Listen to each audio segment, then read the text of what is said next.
Quebec has seen its share of intense storms over the last week. Major rainfalls have caused flooding in Montreal and the Quebec City area. So are severe thunderstorms happening more frequently? To talk more about this is Djordje Romanic, an associate professor in the Department of Atmospheric and Oceanic Sciences at McGill University. Thank you so much for joining us. Thank you for having me. So what do you make of the major rainfall we've seen in the last week? We, of course, remember the major flooding last summer in Montreal. What's your assessment of what's happening in Quebec? So what we had over several last weeks is that thunderstorms that were moving over region are the so-called slow-moving thunderstorms. And it happened that they produced huge amount of precipitation. And because they are moving slowly, then they dump that precipitation over the same region, in this case Montreal region, and that coupled with insufficient storm water drainage caused flooding. The real question is, should we expect more of these events in the near future and far future, and how to deal with them? Yeah, that's a great question. Certainly curious, though, is this rainfall or these thunderstorms happening more often in Quebec, and are the storms more intense than they used to be? So observations as well as research suggest that these storms are not more frequent in terms of their annual number, but what is alarming is that they are more intense. So it's like having a gun. We don't have more guns now, but we just have the same gun with higher caliber ammunition. The same is here. We don't have, Montreal receives around 25 thunderstorm days per year, and it seems to be more or less constant throughout the years. But what is increasing is really the intensity of these thunderstorms that we are receiving. And is it really all due to climate change, or are there other reasons for the increase in intensity?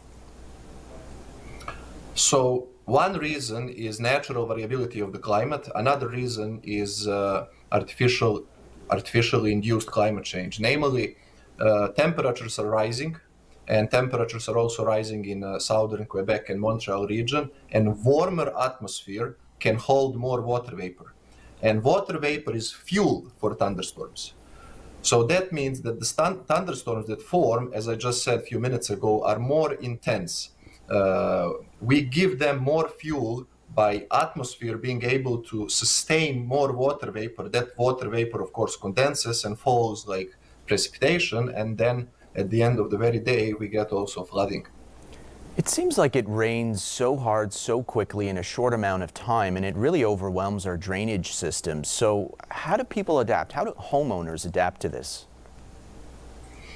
That's a very complicated, well, question is simple, but the answer is very complicated, because forecasting flooding is one of the most challenging issues. The reason is flooding is not meteorological or atmospheric science property. It's not just precipitation. It's also the state of the soil, the state of the drainage system, how we save or what we do with storm water. So it's both engineering as well as meteorological issue.